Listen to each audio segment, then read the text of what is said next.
Welcome to the Yuniverse. This is episode number 29. I am your host, Yan. I'm very excited to be back here. I'm so grateful. I am fired up. It's such a beautiful day, this beautiful life. There's so much to appreciate, so much to be grateful about. The people around us that we love, the people that are there for us, the love and support from everywhere in real life and online, and everything that's going on. It's what a time to be conscious and to be alive and to be doing what we love and to have the power to choose whatever it is that we would like to do, from our thinking to what we want to eat, to who we spend time with, to what kind of experiences we want to have, the moments that we want to create, the love and relationships, the friendships, the bond that we want to experience.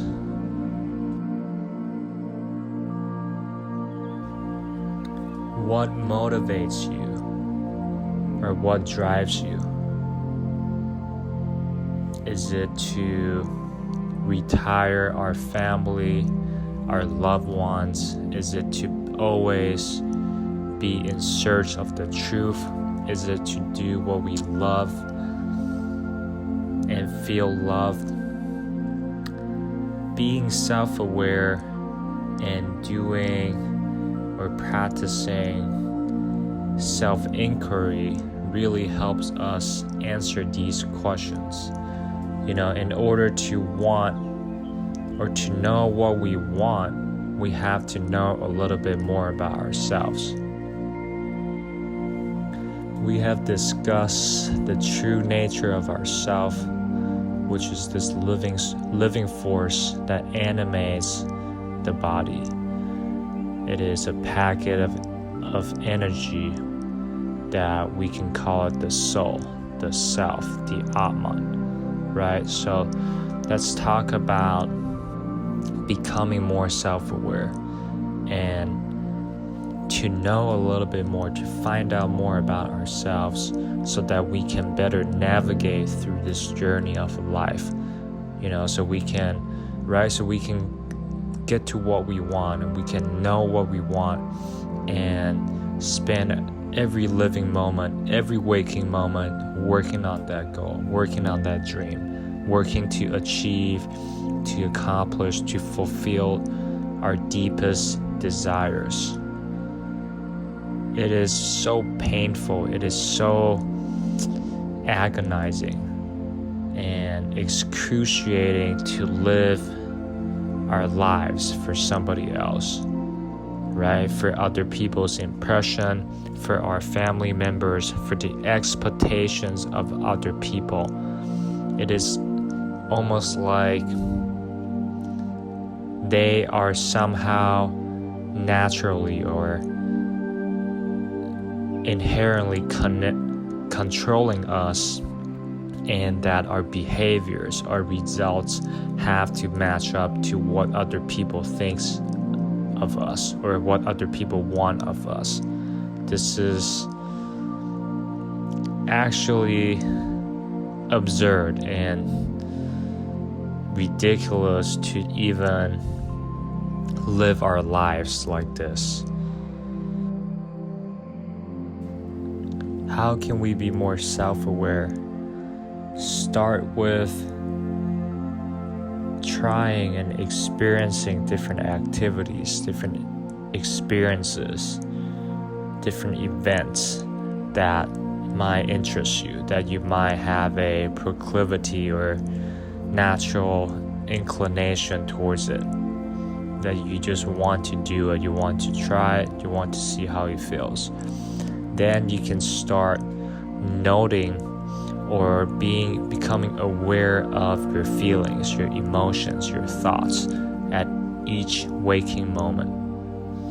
And as you become better at it, document, record them, write them down, and notice your specific emotions, your specific highs or lows, your happiness or your dreadful, agonizing moments. Record them and go back to it. See how you have changed. See that you are now more aware. You can see that, oh, I like this better now, or I used to like this, but I don't want to have anything to do with it anymore. It is over. I am done with it. It is not who I am. So this process continues, and you start to know what you like, what you dislike, what you're passionate about, what kind of books you like, what kind of movies, the food you like, the food you enjoy to, the music you want to listen to. Everything, every little part about you, you have to be on top of it. It's kind of like creating or documenting an autobiography of yourself over your entire lifetime, while constantly changing and improving, modifying this autobiography as you progress, as you learn, as you gain more experience in life. Understand that we are changing, we're progressing, we are evolving and developing all the time, and that it is this self-awareness process to become more self-aware. It's almost like a never-ending cycle. You don't suddenly become self-aware or to know everything about yourself overnight. It's a process that slowly accumulates, that slowly you become more aware, that slowly that you start to notice the differences, the little nuances, the little things in your life, big or small. You start to take notice. You start to become aware. And this awareness just builds on. It never really leaves you. I'd like to talk about the awakening process that I've mentioned previously. What is it? What does it mean to be awoken? I think it's a process of, think about if you are sleeping or that you are dreaming. And as we sleep and dream, there is two different stages of consciousness that we move in and out of. The one is the dreaming state. This is the stage where we are dreaming, right? We are still inside our body, but our consciousness is being or living or experiencing another experience somewhere else in the dream. So this is the dreaming state. The next state is the dreamless state, which is, some people call it the deep sleep, right? Because this is the part where we're still inside our body, but our consciousness, our awareness is pulled back into the unmanifested, into a manifestation without form, and it is impossible to perceive it and understand it by the mind, because the mind can only understand things, objects, right? It has to make any concept, any idea into something to fully grasp it. If something is unmanifested, meaning it does not have a manifestation form, the mind has a very difficult time to understand it. So these are the two states, the dreaming state and the dreamless state. And there is this third state, which is the waking state. And the waking state is when we're fully aware of our actions. We work, we eat, we relax, we do our everyday activity. It's the moment that we call when we're awake. So these three stages or states, the waking states, the dreaming state, and the dreamless state, right? They happen, it exists, and we move into these three different states of consciousness as we sleep or get up, or as we dream, or as we go about our day. So the awakening process, it's kind of like a slowly process of shifting between stages of consciousness.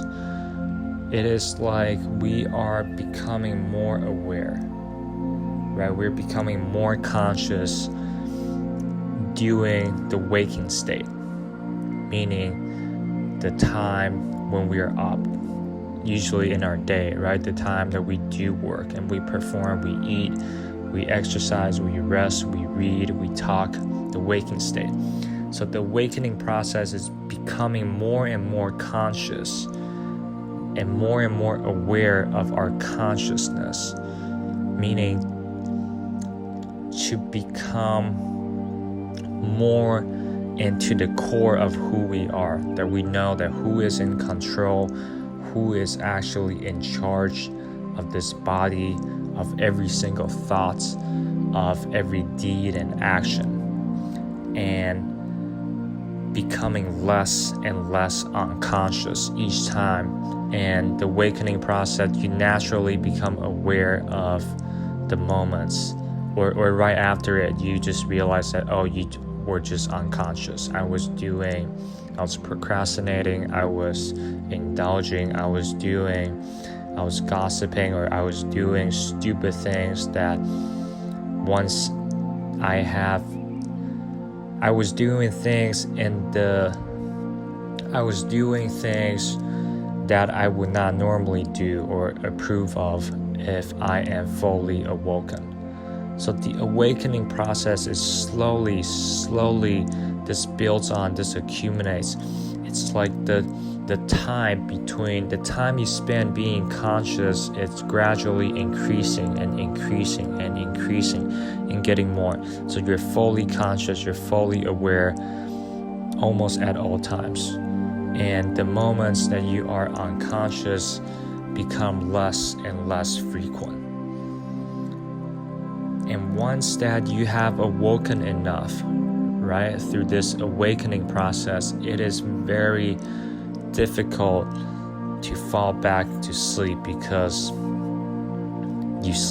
we simply don't want to. And it's like if we have been waken up in the middle of the night or in the morning, even before the alarm clock, we can try and go back to sleep, or try to get back into that dreaming state, right, to experience that dream, right, to not want to get out of bed. But we cannot really fully fall back into sleep because the consciousness is awoken, the consciousness is up. It doesn't want to move or change its states of consciousness once it's established at a certain frequency or vibrations. The goal or the point to talk about the awakening process is we become more aware, right? We become more conscious in who we are and who is in charge, and in every thought, every deed, and every action that we perform and go through in life, so that we get to be happier, more fulfilled. We get to be content. We get to experience inner peace and stillness because we are in control most of the time. And more often are we not in control. And this process has become so addicting in a way that you don't really want to fall back to sleep once you have awoken. In spirituality, the awakening process can also be equivalent or similar to enlightenment. right? The process of enlightenment. You become more aware of the core, the true nature of yourself. You become aware and conscious of the universe, of the true nature of reality, of everything that exists, of feelings, of frequency, of vibrations, of energy, that we can just sense it and feel it from 100 feet away. It doesn't mean that you are better or superior than people that may still be asleep or have not started the awakening process. It simply means that we are more conscious, that we are more aware of what's happening, and not only to ourselves but to the world and to everything that we come in contact with in the universe.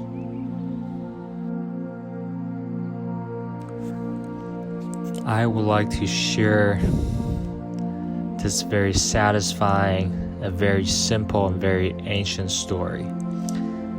And this is how it goes. There was never a time when the world began, because it goes round and round like a circle, and there is no place on a circle where it begins.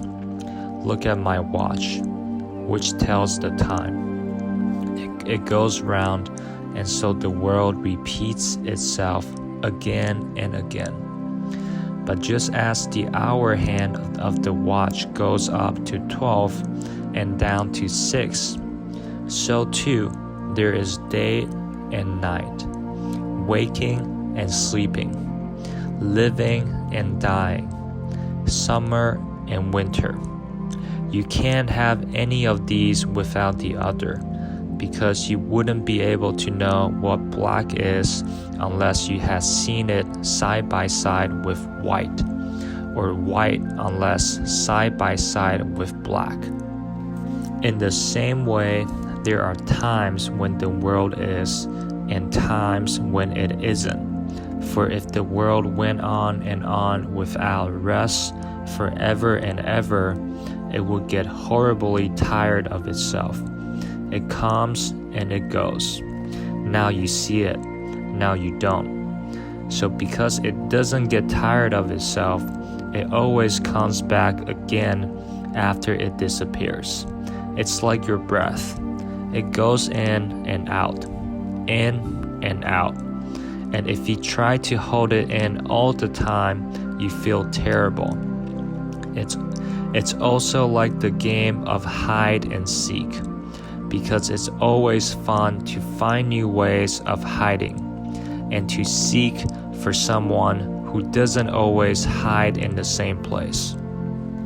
God also likes to play hide and seek, but because there is nothing outside God, he has no one but himself to play with.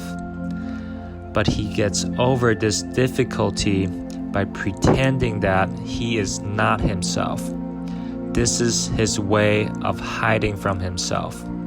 He pretends that he is you and I and all the people in the world, all the animals, all the plants, all the rocks, and all the stars. In this way, he has strange and wonderful adventures, some of which are terrible and frightening. But these are just like bad dreams, for when he wakes up, they will disappear. Now, when God plays hide and pretends that he is you and I, he does it so well that it takes him a long time to remember where and how he hid himself. But that's the whole fun of it, just what he wanted to do.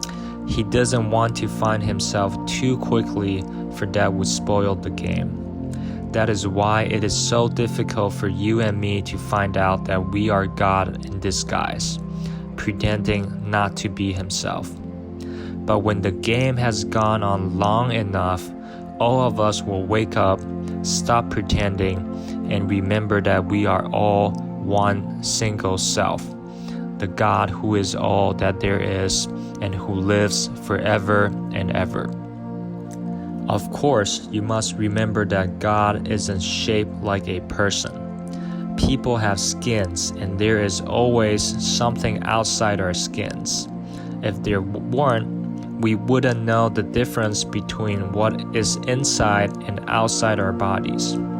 But God has no skin and no shape because there isn't any outside to him. With a sufficiently intelligent child, I illustrate this with a Mobius strip, a ring of paper tape twisted once in such a way that it has only one side and one edge.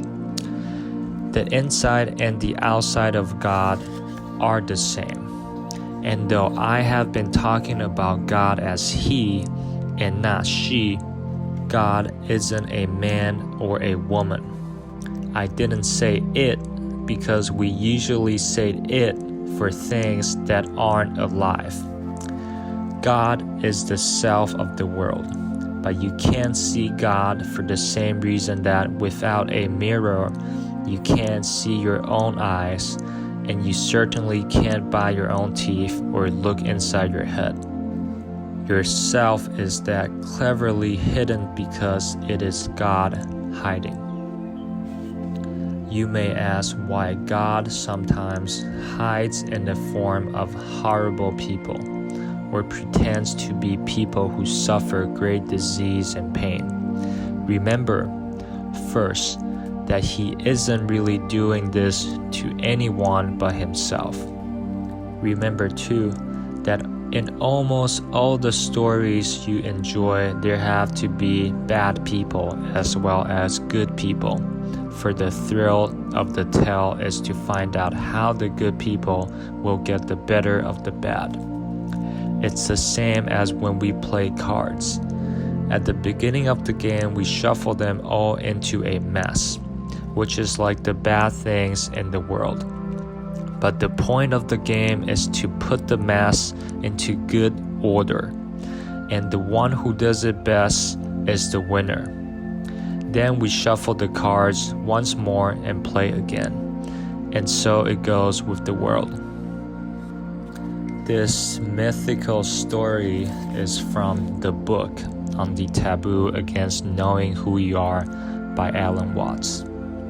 It's so beautifully written, it's so simple to understand and grasp and to perceive it. It's so beautiful, it's so simple. It is incredible to be here at this moment, to really take this moment and to appreciate, to love, and have compassion for ourselves and for all beings. Remember, the goal is to be happy and to be free of suffering.